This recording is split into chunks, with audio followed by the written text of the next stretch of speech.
Olá, sejam bem-vindos e bem-vindas a mais uma edição do Boletim Unesp Notícias e hoje a gente vai falar sobre o novo Fundeb, o Fundo de Manutenção e Desenvolvimento da Educação Básica e de Valorização dos Profissionais da Educação. Agora, em julho, a Câmara dos Deputados aprovou a proposta de emenda constitucional que pretende tornar o Fundeb permanente. O fundo financia cerca de 2/3 da educação básica no Brasil e, por lei, expirava agora no fim deste ano. Para falar um pouco mais sobre este assunto, está aqui com a gente a professora Maria José Fernandes, do Departamento de Educação da Unesp em Bauru. Ela tem como uma das suas linhas de pesquisa as políticas públicas educacionais. Professora Maria José, muito obrigado por estar aqui com a gente. Eu é que agradeço a oportunidade de estar aqui discutindo esse tema tão importante. Professora, então, para a gente iniciar, vamos falar um pouco sobre o que é esse Fundeb, quando que ele foi criado, com quais objetivos? Bem, antes de começar a falar mais propriamente, né, sobre o Fundeb, eu quero pontuar a importância que este ato, né, de aprovação em 2 sessões da Câmara, com uma folga, né, de votos favoráveis, a importância que isso tem para a educação brasileira, para a sociedade brasileira de maneira geral, né, porque a gente está vivenciando um contexto de perdas sucessivas de direitos conquistados historicamente, né, de direitos constitucionais. Então, havia um risco muito grande, um temor entre os educadores de que o fundo ele não fosse aprovado. Então, ter tido essa aprovação com uma margem folgada de votos significou algo muito importante para a gente, né? É uma grande conquista, porque o fundo ele termina o atual fundo em dezembro de 2020, e sem a sua aprovação, ou mesmo com uma interrupção, mesmo que aprovado posteriormente, nós teríamos riscos muito sérios para a educação, né? Eu costumo dizer que a educação ia morrer por inanição financeira, porque o Fundeb é a principal política que a gente tem no Brasil de financiamento da educação. E sem recurso, a gente não tem como manter, né, as escolas aí em funcionamento. Então, o Fundeb, né, indo à sua pergunta, ele é um fundo que foi criado, o atual, em 2006, mas ele já vem como uma sucessão de um fundo anterior, que era o Fundef, que foi aprovado em 1996. Então, ele atualmente, né, ele é um fundo destinado unicamente à educação básica, então, desde a educação infantil até o ensino médio. Ele é um fundo que é um fundo redistributivo, equalizador, né? E então, como eu já disse, uma política, a principal política que nós temos no país de financiamento da educação.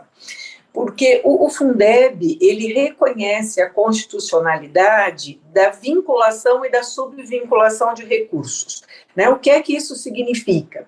Significa que todos os estados e municípios do Brasil, obrigatoriamente, devem dispensar 25% dos seus recursos, né, de recursos obtidos com impostos, tributos, de maneira geral, para a educação. Então, o Fundeb permite que este recurso ele seja utilizado de uma forma melhor, né, de uma forma mais equalizada. E embora a gente diga que o Fundeb, né, foi aprovado, na verdade aprovou-se a lei, né, neste primeiro momento. Mas nós não temos um único fundo, né? O Fundeb corresponde a 27 fundos, então é um conjunto de fundos que corresponde aos 26 estados do país, mais o Distrito Federal. Então ele funciona como se fosse uma grande conta, né, uma grande conta corrente, na qual os recursos da educação são depositados e vão sendo utilizados à medida que necessários para pagamento das despesas, então, aí com o pessoal e com a manutenção da educação. O Fundeb, ele é um fundo unicamente público, né? E ele é constituído de recursos estaduais, municipais, principalmente, né? Porque os recursos estaduais e municipais correspondem a 90% dos recursos do Fundeb, e 10%, até 10% eram recursos da União. Com o novo Fundeb, esses 10% eles se ampliaram significativamente, eles vão chegar até 23%. Né? Então, isso foi uma vitória bastante importante, né, aí para nós que somos da educação. Porque, veja, mesmo quando a gente tem situações em que os municípios e os estados destinam corretamente os seus 25% obrigatórios por lei à educação, nós temos situações em que esses 25% eles não são suficientes, né? Porque, vejam, se eu destinar 25% de pouco dinheiro para a educação, esses 25% vão ser quase nada. Então, há necessidade da gente ter uma lógica, né, de redistribuição de recursos para que os estados e municípios consigam manter as suas redes, os seus sistemas de ensino funcionando adequadamente. Então, nós temos municípios que são municípios muito pequenos, municípios que às vezes têm baixa arrecadação, têm uma grande população em idade escolar, e que, com os seus 25%, não vão conseguir, né, pagar os salários dos professores, manter as despesas das escolas.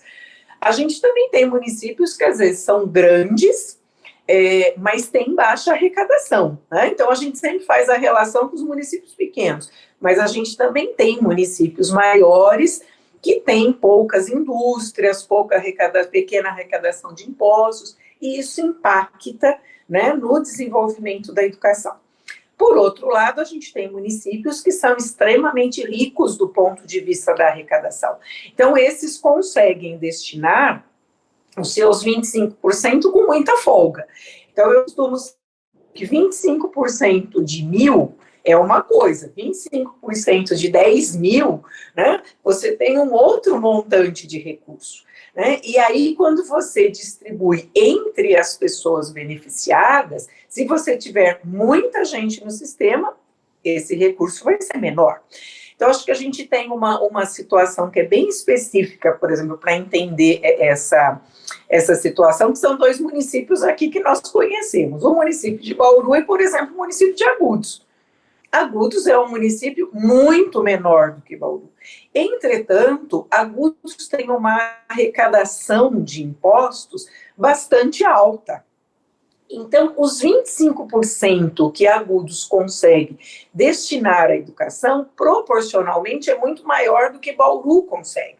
Porque Bauru tem uma rede de ensino, um número muito maior de matrículas na educação básica. Então, o fundo foi a maneira que foi encontrada no país para tentar equalizar essa diferença entre os estados e os municípios, de maneira que todos pudessem ter acesso a um mínimo por aluno por ano, né, que é o mínimo necessário para desenvolvimento da educação, sempre estabelecido, então, por lei, de maneira que todos tenham condições, né, de manter aí as suas escolas. Agora, como é que esse valor ele é, então, redistribuído, né? Porque uma coisa também importante é assim, a lógica do Fundeb é quase que de você pegar daquele que tem mais recurso e você contribuir para aquele que tem menos recursos. Então, do ponto de vista, né, da democracia, isso é extremamente importante e justo, né? Porque, afinal de contas, são impostos públicos. Então, esses impostos eles têm que beneficiar a todos de uma maneira mais equilibrada. Agora, como é que se redistribui esse recurso? A gente tem um custo aluno-ano que é estabelecido e é corrigido anualmente. Como que ele é calculado? a partir do número de matrículas que uma rede de ensino tem, né, e que é registrado no censo escolar. Então, daí a importância também da gente ter o censo escolar respondido de forma adequada, né, o censo escolar atualizado, porque com isso a gente consegue ter uma clareza, né, uma transparência do número de alunos que cada rede de ensino tem nas suas diferentes modalidades de ensino. Né, porque o Fundeb ele vai alcançar todas as etapas e as modalidades de ensino da educação básica. Então, desde a creche até o ensino médio, mas também pega educação especial, educação de jovens e adultos, ensino médio profissional. Então, tudo isso tem que ser considerado na redistribuição dos fundos. E, para isso, o Fundeb tem os chamados fatores de ponderação. Né? O que são os fatores de ponderação? A gente tem 18 fatores de ponderação. Né? Eu não vou explicar aqui, porque o Fundeb tem uma... do ponto de vista do raciocínio contábil, ele é bastante complexo. Né? Mas o que é que nós temos? A grosso modo, a gente pode pensar assim, que dependendo da idade da criança atendida pelo sistema, da localização da escola, do tipo de recurso que a escola demanda, a gente vai ter um custo maior ou menor para a manutenção do ensino. Então, por exemplo, uma escola de ensino médio integral, integrado com formação profissional, ela exige muito mais recurso do que um ensino médio de período parcial, ou uma creche de ensino integral, exige muito mais recursos do que uma pré-escola de tempo parcial. Uma escola, por exemplo, localizada no campo ou numa área quilombola, também exige mais recurso do que uma escola localizada na cidade. Então, em função de todos esses critérios e do número de alunos, então, matriculados na rede, estabelece-se anualmente esse valor. No caso, por exemplo, do Estado de São Paulo, o valor que nós temos para 2020 é um valor de R$ 4.200 por ano, o que corresponde a R$ 350 por mês por aluno matriculado no sistema público. Aí a gente pensa assim, bom, mas o Fundeb tem um valor muito vultuoso. Quando a gente olha, né, o valor do Fundeb, ele cresce os olhos, né, de todas as pessoas, dos prefeitos, dos governadores. Mas quando a gente pega uma lupa, né, e vai olhar mais detidamente para esses recursos, eles não são tantos recursos assim. Porque, veja, R$ 350 por mês é um valor muito baixo que a gente tem de custo de manutenção do aluno na escola. Basta a gente fazer, por exemplo, uma relação com uma mensalidade de uma escola privada. A gente não tem uma escola privada que tenha um valor mensal de R$ 350, porque isso seria impossível para a manutenção da escola. Né? Então, na educação pública, no estado de São Paulo, esse valor, então, esse valor mínimo, corresponde a R$ 350. Então, feita essa distribuição, é verificado quais estados e municípios não conseguem atingir com suas próprias receitas esse valor mínimo por aluno. Todas as vezes que o valor não é atingido, há necessidade de complementação. Então, no caso, o estado complementa do município e o governo federal vai complementar, né, o recurso dos estados. Esse recurso que chega até as escolas, até os estados e os municípios, ele tem regra também, e regras bastante claras de utilização. E a gente tem, e isso é fundamental, porque durante muito tempo, e a gente ainda vê isso acontecendo no Brasil, o recurso da educação ele foi usado como moeda de troca, né? Então, assim, o que se faz com esse recurso? Então, o Fundeb, ele também permitiu que houvesse uma melhor transparência e fiscalização dos recursos. Então, os estados e municípios não podem gastar esse dinheiro aleatoriamente, né? A gente tem, por exemplo, no Fundeb atual, 60% dos recursos é para pagamento, para remuneração dos profissionais da educação. O que agora, com o novo Fundeb, passa a ser de 70%. Né? Então, é 70% que se destina basicamente ao pagamento de salário. Salário de quem? De quem está efetivamente na ativa. Então, não paga salário de aposentado, não paga salário de quem está afastado, desenvolvendo outras atividades, mas vai pagar as despesas com o pessoal que efetivamente está na escola.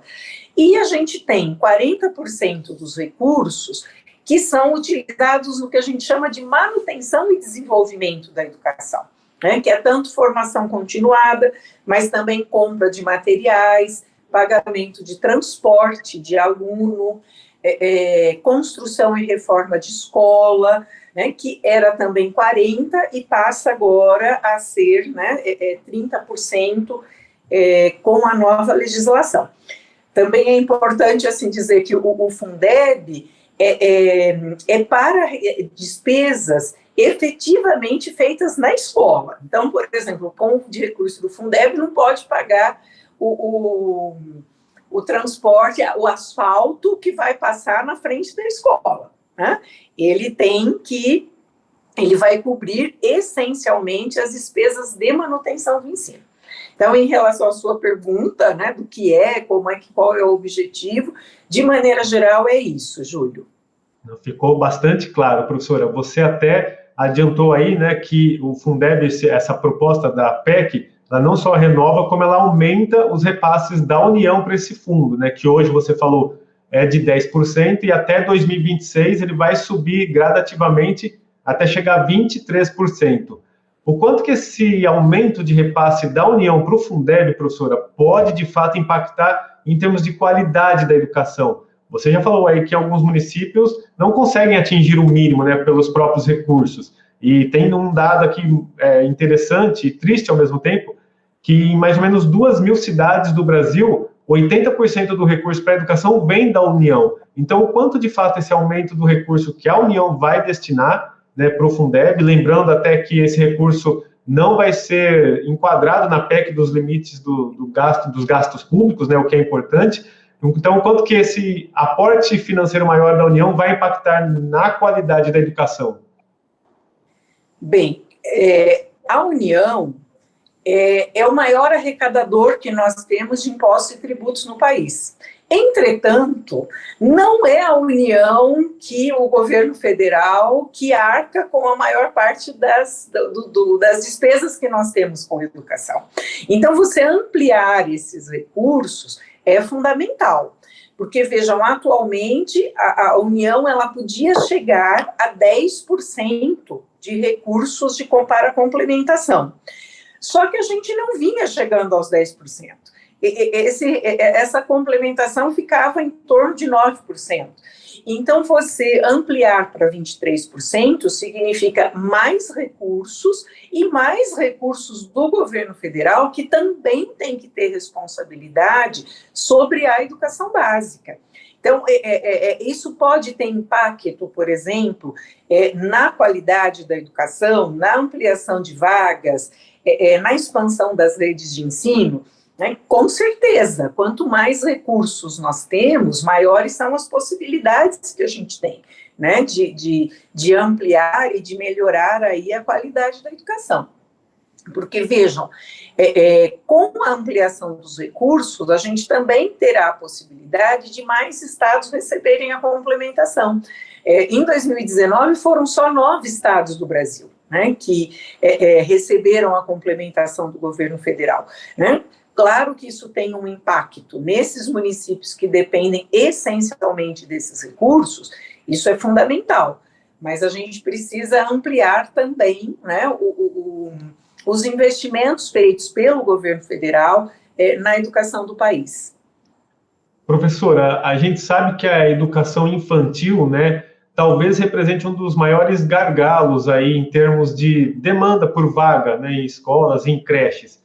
Só para a gente ter uma ideia, aqui em Bauru, né, onde nós estamos, esse número de crianças, né, que estão em busca de uma vaga nas escolas públicas, normalmente fica ali na faixa de 700, às vezes ultrapassa a marca de 1.000 crianças fora de creches.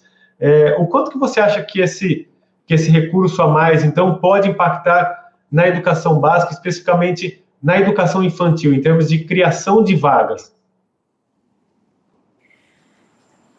A educação infantil foi a última etapa, né, de escolaridade a entrar no sistema público de educação no Brasil. Tanto é que não só a ser reconhecida como uma etapa, né, de escolaridade, mas também a ser reconhecida no próprio Fundeb, porque o primeiro fundo, que era o Fundeb, excluía a educação infantil. Né? Ela só vai ser incluída a partir, então, aí de 2006. E é a etapa que a gente tem maiores fragilidades, porque é um problema que a gente vivencia em Bauru, mas eu diria que é um problema dos municípios brasileiros de maneira geral. Né? Faltam vagas nas creches, né? Falta vaga na educação infantil.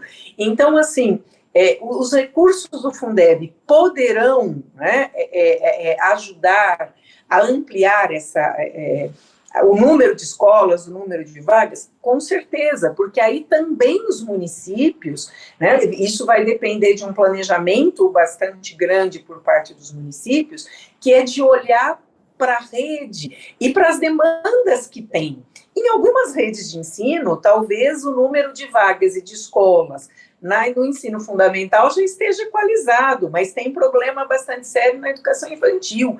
Então, para onde é que a gente tem que olhar nesse momento? Né? Lá para as vagas da educação infantil. A gente tem problema na educação básica, eu costumo dizer que nas duas pontas desta etapa, porque os maiores problemas que nós temos estão na educação infantil e estão no ensino médio. Né? Na educação infantil, pela falta de vagas e de vagas qualificadas, porque a gente tem também vivido uma realidade que tem sido cada vez mais crescente no Brasil e que é muito problemática, que é, ao invés de se construir uma nova creche ou uma nova escola de educação infantil com todos os equipamentos necessários, muitas vezes se vai lá e compra vaga numa rede privada, com uma escola de péssima qualidade, funcionando muitas vezes numa casa adaptada. Então, é importante que se tenha uma ampliação de uma vaga, mas de uma vaga também com qualidade. E que se olhe também para o próprio ensino médio, que diferentemente da educação infantil, onde a gente tem muito problema com falta de vaga, com falta mesmo de instituição especificamente destinada, né, às crianças, no ensino médio a gente tem vivido uma problemática que é a evasão escolar por conta dos alunos, dos estudantes que estão entrando no mercado de trabalho. Então, quando a gente olha os dados, por exemplo, de matrícula, é muito interessante a gente ver o quanto a gente está tendo de perda no ensino médio. Para onde vão esses jovens, né, que concluem o ensino fundamental e estão saindo do sistema? Eles estão indo para o mercado de trabalho sem concluir, por exemplo, o ensino médio. Então, o Fundeb é muito importante nesse sentido. E no momento que agora os municípios e também a rede estadual sofrerá uma demanda, uma pressão pela ampliação de vagas. Né? A situação da pandemia tem escancarado uma situação para além da desigualdade, né, que está aí aos nossos olhos, mas também de uma grande transferência de alunos saindo da rede privada e indo para a rede pública. Né? E a rede pública vai ter que dar conta dessa demanda. Então, vai ter que haver um planejamento para conseguir que esses recursos do Fundeb atendam a uma população que é uma população crescente. Quando a gente pensa em educação, né, professora, e a gente vê normalmente nas campanhas políticas, nas promessas, né, logo se pensa em construção de escolas, vamos construir mais tantas escolas, mas o Fundeb ele financia, como você já destrinchou aí, outras questões relacionadas à educação, não só a construção de escolas, né? Ele é importante também para a valorização dos profissionais, dos professores, diretores que estão envolvidos ali naquele ambiente. O quanto que você acha que esse aumento do repasse da União pode favorecer nessa questão de capacitação dos professores, dos educadores, oferecendo mais cursos, oferecendo uma infraestrutura melhor para eles trabalharem, o que, de fato, também impacta bastante na qualidade da educação? Exatamente. Para a gente ter qualidade na educação, nós dependemos de dinheiro, né? Muitos dizem, mas a questão do Brasil não é a quantidade de recursos, o volume de recursos, né? Mas, assim, sem dinheiro, a gente não tem como ter educação de qualidade, né? O recurso pode não ser tudo, mas sem ele, a gente não tem como, né, ter uma elevação dos níveis de qualidade na educação brasileira. Além do pagamento, né, aí, então, da remuneração dos profissionais da educação e da construção de escolas, equipamentos, como eu já disse, o Fundeb também garante recursos para a formação de professores, né? Porque se a formação, a profissão do professor, ela é extremamente complexa e exigente. Acho que agora os pais têm até vivido bem de perto essa questão, né, do quanto é difícil, por exemplo, você ensinar uma criança, né? Não basta, às vezes, você ter o livro, ter a lição que o professor esteja mandando pelo aplicativo, mas é necessário alguém que saiba como fazer isso, né? Que faça uso de uma metodologia adequada. Então, a formação de professores, ela é fundamental. Então, para além da formação inicial que um professor tem, existe a formação contínua, né, e a formação em serviço, que essa é feita pelas redes de ensino. Então, pode-se ampliar o número de cursos, favorecer, então, uma formação que seja uma formação satisfatória para o professor realizar o seu trabalho. Agora, para além da questão da formação, existe também a questão das condições de trabalho, porque eu posso ter um professor muitíssimo bem formado, mas se esse professor ele tiver que assumir, por exemplo, uma sala com muitos alunos, ele tiver uma jornada de trabalho de 60 horas por semana, ele tiver que dar aula em 3 ou 4 escolas diferentes, em condições bastante adversas, não tem formação que dê conta disso, né? Porque ele não vai conseguir realizar bem o seu trabalho. Então, o Fundeb também foi, no momento em que ele foi aprovado, né, lá atrás e agora novamente, importante para a gente pensar na valorização do magistério, que é um conjunto, né? Você precisa ter boas condições de trabalho e você precisa ter também, né, boas condições de formação desse professor. Professora, e qual que é a importância, né? Nós estamos falando de aumento de recursos, né? E então, o quanto vai ser ainda mais essencial que os estados e os municípios pensem em políticas públicas educacionais de fato eficientes para poder utilizar esses recursos da melhor maneira possível? Bem, a educação nacional, a meu ver, ainda prescinde de políticas articuladas, né? Não concordo, por exemplo, com o argumento de que nós temos recursos e o nosso problema é só como gastar esses recursos. Não, nós não temos muitos recursos na educação brasileira ainda. Então, uma coisa importante que também eu quero ressaltar é que a aprovação do novo Fundeb, a ampliação do recurso destinado à educação pela União, a ampliação do percentual destinado à valorização dos professores, tudo isso é importante, mas não é a salvação total da lavoura, vamos dizer assim, né?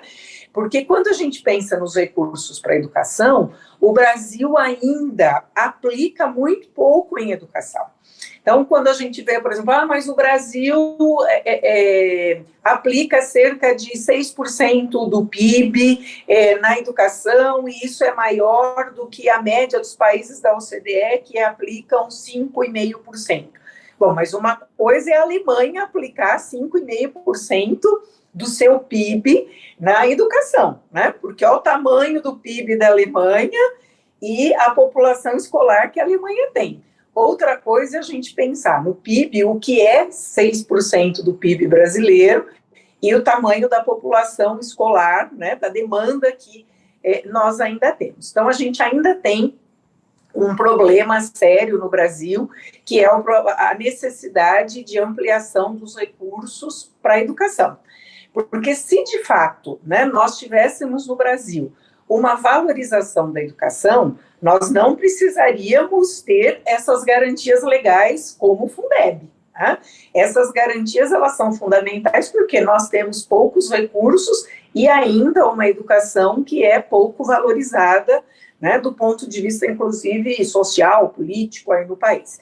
Então, assim, vamos pensar agora, mas os recursos que nós temos agora são esses. Então, tendo esses recursos, é necessário que a gente planeje bem o uso desses recursos, né? Então, acho que a gente tem, no país, evoluiu-se muito os instrumentos, por exemplo, de controle, de fiscalização desses recursos. Então, a gente tem uma atuação importante do Ministério Público, do Tribunal de Contas, que ajuda muito a acompanhar, né, e exigir, responsabilizar aí estados e municípios na utilização desses recursos. Mas isso não é tudo, né, porque o Ministério Público não está lá, por exemplo, na ponta, né, da escola. Então, quem é que acompanha, por exemplo, o dia a dia da escola? É a comunidade, são os conselhos. Então, acho que assim, a aprovação do Fundeb também nos mostra a necessidade de ampliação dos instrumentos de participação, né, da comunidade, seja da comunidade intra ou da comunidade extraescolar, nos processos de acompanhamento. Então, a importância do Conselho Municipal de Educação, do Conselho do Fundeb, do Conselho Escolar, né, de participar e ver se esse recurso dos próprios profissionais da educação, né, acompanharem esses recursos, e de ver, então, se a sua aplicação está sendo feita de maneira correta. Professora, para a gente encerrar, então, o nosso bate-papo, o quanto que esse Fundeb, esse novo Fundeb, caso ele seja também aprovado no Senado, e a gente imagina que isso vai acontecer, vai representar, de fato, uma vitória para a educação do Brasil, mesmo diante de todas essas questões que você abordou agora? Bem, sem dúvida alguma, eu acho que foi uma vitória, né? Não uma vitória total, porque o processo ainda não está concluído, né? Mas considerando o contexto que nós temos vivido, a gente pode considerar, né, uma vitória.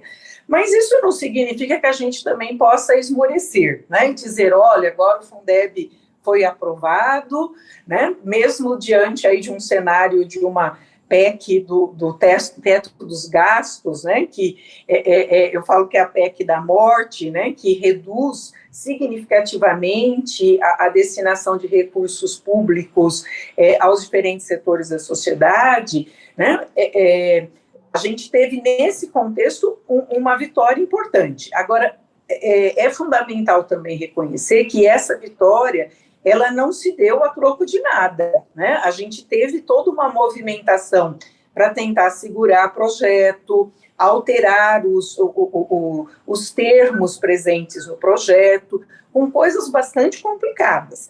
Então, houve uma participação e uma movimentação muito grande de alguns setores populares no país. Então, por exemplo, a Campanha Nacional pelo Direito à Educação teve um papel fundamental nesse processo, né, atuando junto aos deputados, então fazendo todo um trabalho, uma pressão, os movimentos de professores. Então, isso nos mostra que nada vem, né, gratuitamente. Até se a gente olhar para a história, né, do país e para a história recente, inclusive, porque mesmo em governos bastante progressistas, toda vez que nós tivemos ampliação de recursos para a educação, foi com base em pressão popular. Né? Ninguém nunca acordou lá um dia e falou, vou destinar mais recursos para a educação. Né? Então, sempre houve uma atuação forte dos movimentos populares, dos movimentos sociais.